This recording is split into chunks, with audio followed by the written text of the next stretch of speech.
Hello there, I'm back again. Yeah, talking about how society and the system takes its toll on our relationships. Family relationships, friendships, but also, sexual relationships, love relationships, partnerships. It feels like a third force that often gets in the way. I think money obviously plays a massive role in a relationship, especially where the traditional role, which is probably the more true role, is for the men to be the provider, the hunter, and the woman to be the one who makes the home nice, for the whole family, and offers the protection. And but these days, all of the hunting is done with money. It's hunting money, it's hunting the dollars. It's not really actually hunting. It's not money. You see, money is a totally different thing. It's like if men were to go out hunting ghosts rather than hunting deer, I don't know what I'm trying to say. Basically, the relationships I think are really difficult. I can speak for myself that I've had good relationships, a long relationship, and but certain factors, about the society and the fakery, and it can really kill a relationship, and it affected me in such a way that I didn't really want to live on this planet anymore. I didn't want to live in this system anymore. But the last thing I wanted to do is kill myself or anything like that. I've thought about that before, and it's not really a good way to go. It's not a good idea. And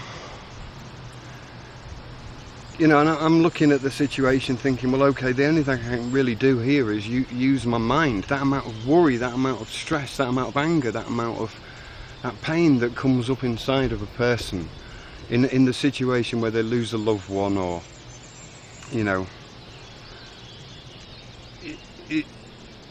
it's just, what can you do? Your brain just goes into overload.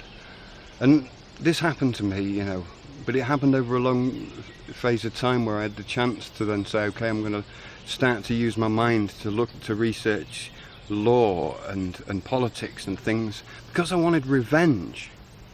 But I didn't want this evil revenge. I didn't want to just run in and attack anybody. I didn't want to hurt anybody.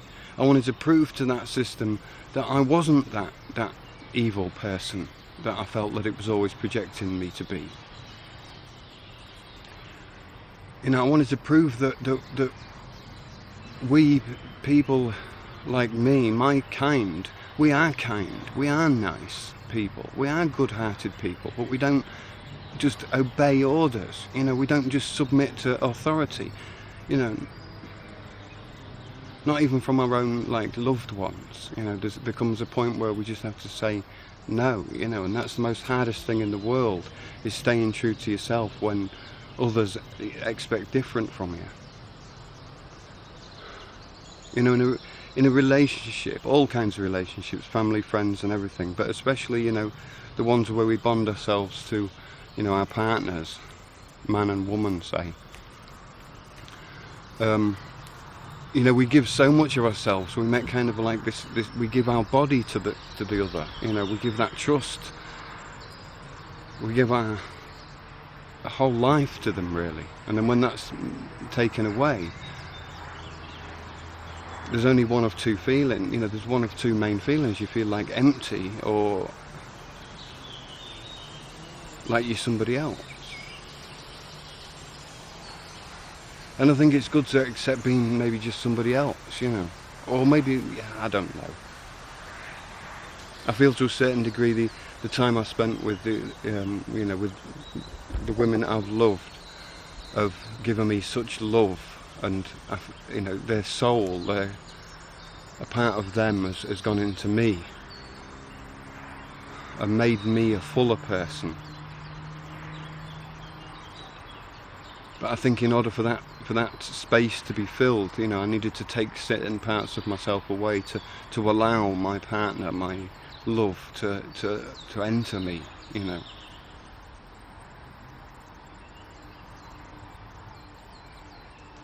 I don't know, I can't, yeah. You know, having a partner can make you feel like whole. But I think it's maybe like a wrong feeling then when you're not with that partner, then suddenly you feel like a half again. I think maybe that wholeness is always there.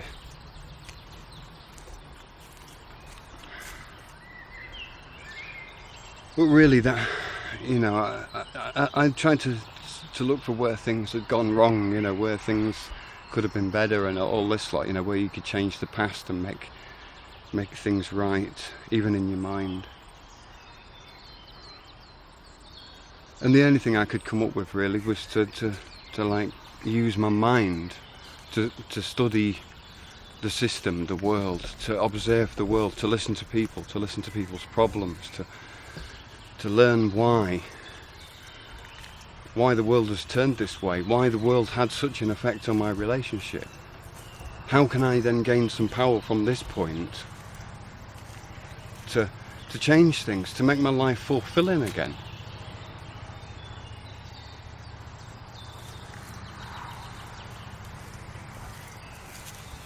You know, I have a good life.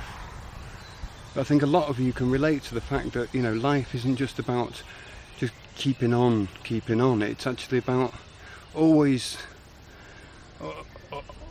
being inspired. If you feel like you know, you need to do something to move on and do that, and not to kind of feel that life is some kind of status or staticness.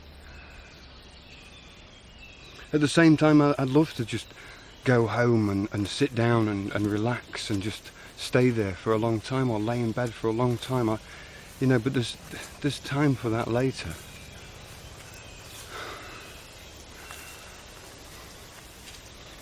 I think for me, you know, the main motivation is the idea of rather than worrying and feeling heartbroken and pity, you know, to a certain degree, pity for myself.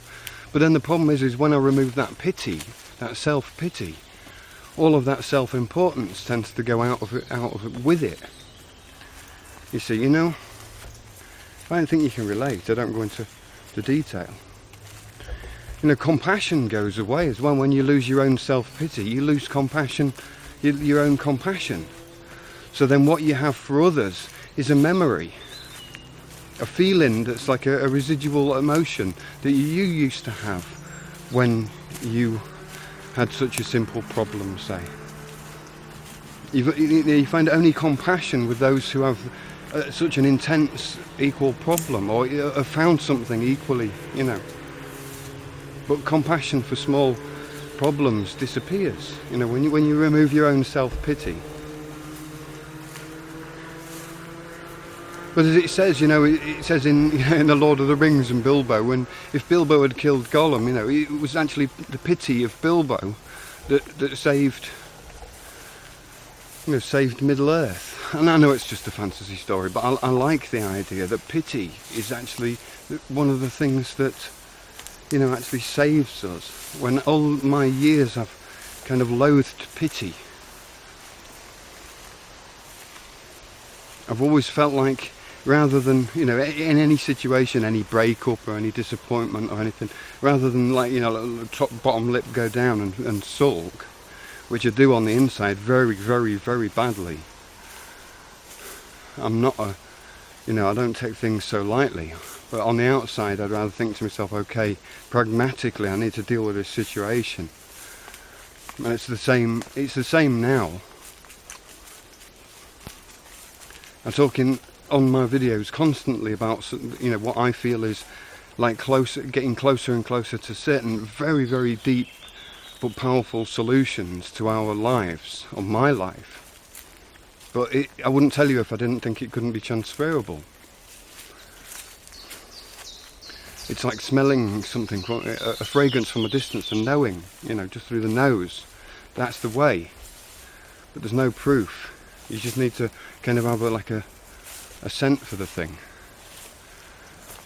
But I don't want to get bogged down in revenge. I don't want to get bogged down in vindictiveness and sinisterness and that. I have spent a long time doing that, and I think to a certain degree that could have been one of the things that put my own relationship, you know, in pressure. I can't obviously regret doing that and saying those things, because I felt that way, you know. You know, she felt the same way about other things that I didn't think were important, but I still, you know, I still did those things because I knew they were important for her, you know. And it was like this idea that because I saw the system as being like needing, like in trouble somehow, it kind of felt like it was calling out for help, or that I knew that the answers were so obvious that we were being kind of tricked or something's going on, but other people were just suffering at it and didn't see that trick. When I look back, I see that my conclusions were quite naive back then, but you know, I think, like, you know, when I look back at a lot of other people, I think, yeah, you've got the right, you kind of got, you've got the scent. It's just that you've probably got the scent of the fox rather than the rabbit. But the fox is following the rabbit, you know.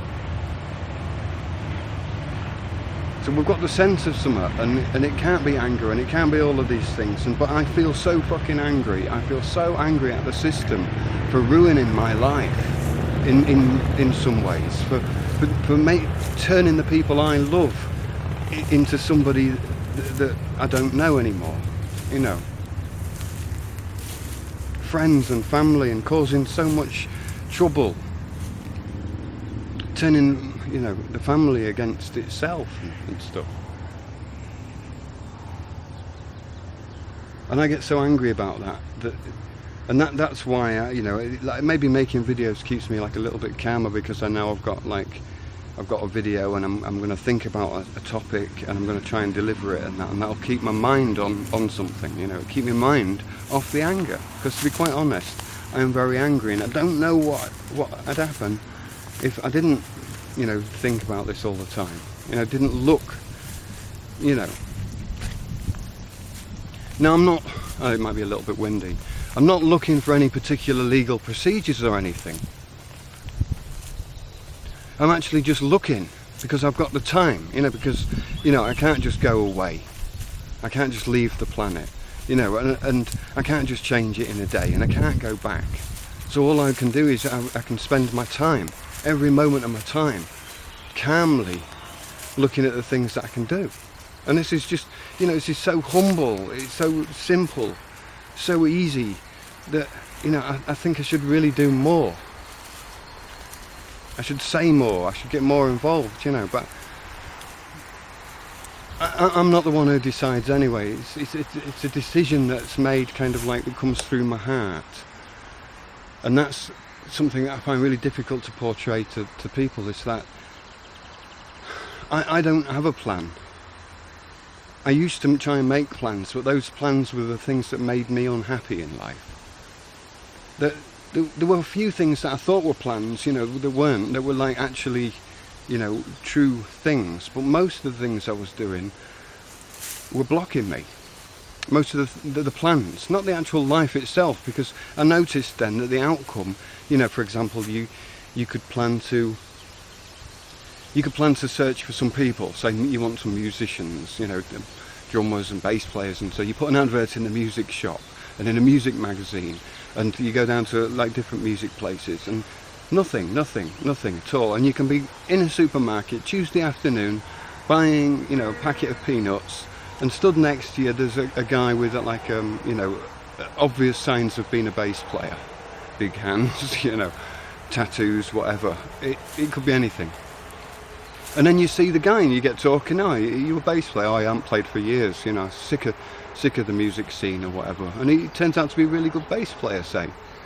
You know, so it's like you make a plan, and if I was spending all that time in that music shop waiting for the right musician to come in, I wouldn't have been in the supermarket to meet the guy who you know, or girl, you know.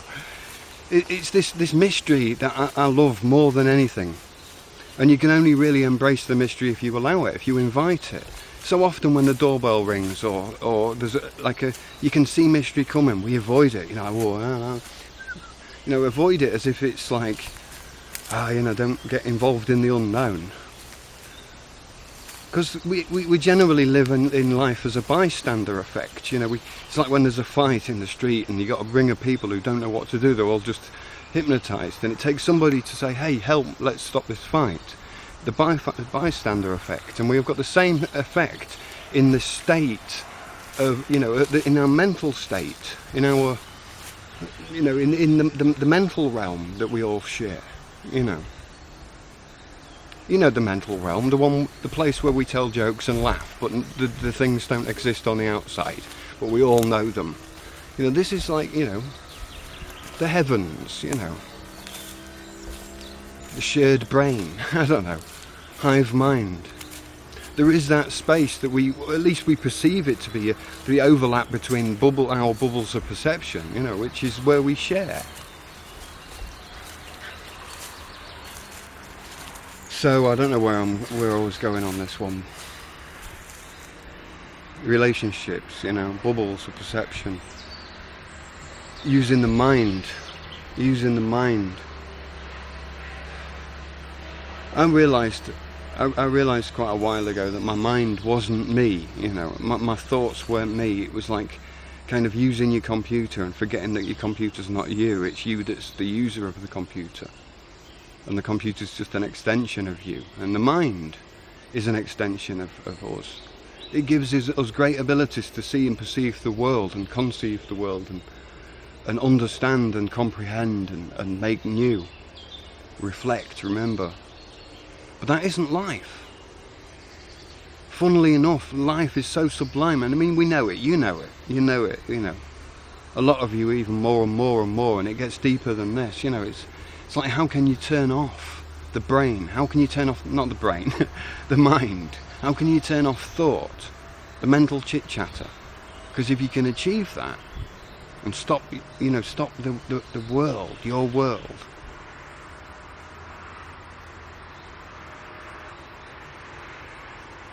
this is where life is. The mind isn't where life is.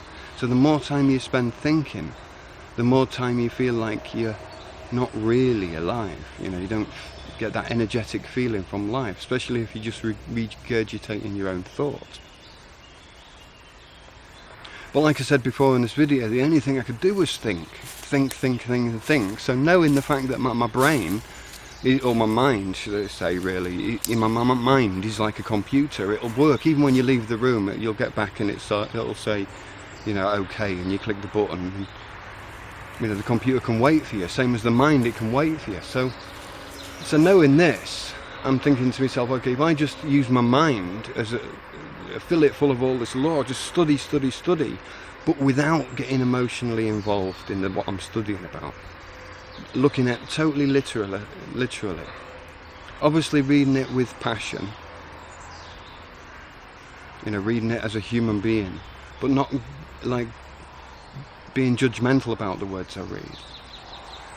Not making conclusions, but just reading things to remember them, to learn them, to put pieces of the puzzle together. And all of the time out of an absolute rage, out of an absolute vengeance and anger for revenge on the system. But at the same time to make things right and not to hurt anybody. With all of these little things going around my head is, how am I going to get revenge without hurting anybody? And to read because paper, I kind of figure that paper is that final link for me. I gave up everything else, lost everything basically. The only thing that was hanging over my head is my legal fiction. My name, my person. Incredible. But when you realise what this person is and who you are,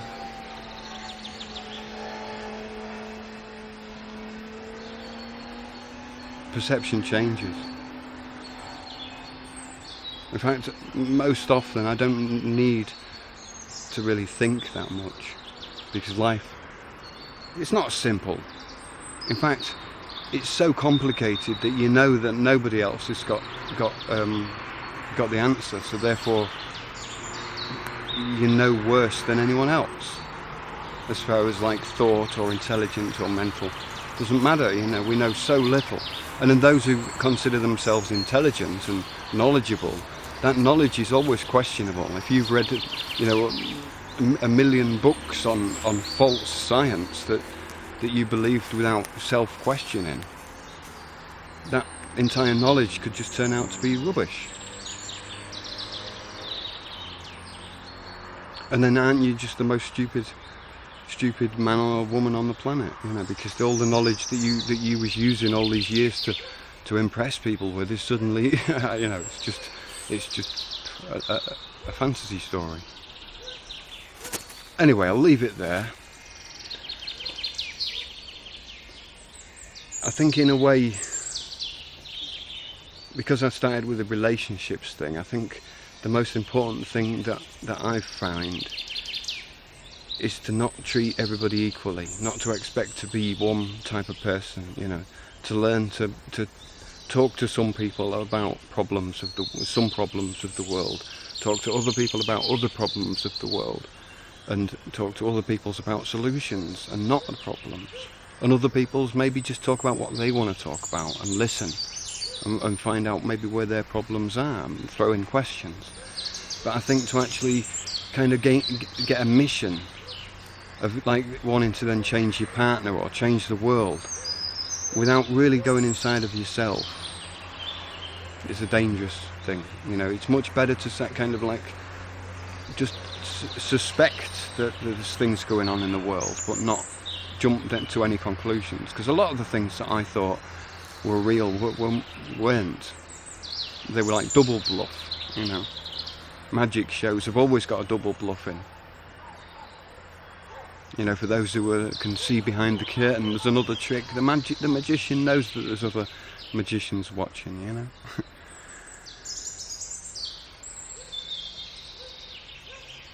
And so it's about like being like a little bit like magicians, I think, to use our magic as humans, the magic that we have, that part of us that we don't understand. Call it what you will.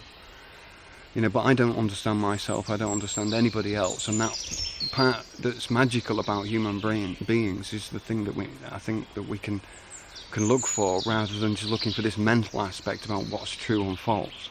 Especially after all of this time of researching a lot of the alternative media on the internet, we could almost kind of put that to one side and continue with solutions and look at ourselves, how we can be whole again. Having a second look at ourselves to say, are we really awake, or are we just sort of like in this nightmare, where soon we're going to wake up in a sweat and we'll find that things are again totally different.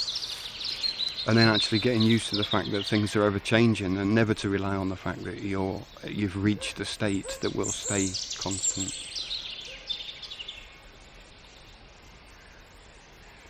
And to make the best out of the moments now, especially when people are around, when there's a good time to have good quality time with someone, to snap that time, because if you can freeze a computer game, you can freeze a DVD, you can put a book down, you can stop a vehicle, you can. Machines are there to serve us, so at any moment where you feel that somebody needs you, you can actually put down a lot of these things that we do, put them on hold and dedicate our time to that person.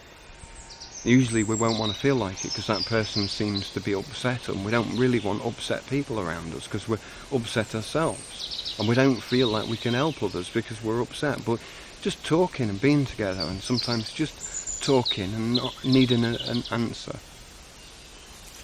or listening, sometimes can do us so much good. Listening is such a powerful so powerful thing.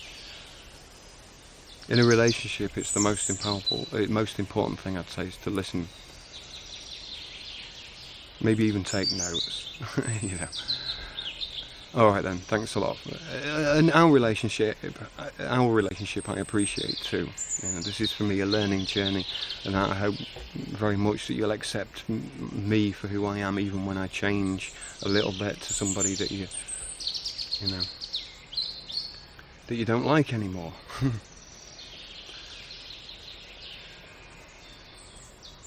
I think for myself, I've got to like certain people so much that it's almost like they could do anything and it wouldn't break my soul connection with them. It would force me to maybe like go to them and question them and try and help them away from that. But I think something that they'd said or done, or the way they'd affected me in the past, has showed me that that person is true to heart and deserves listening to. But everybody deserves listening to, the whole world. We should listen to the birds and the trees, and I should stop talking. Alright then, thanks a lot for being here. See you later. Cheerio.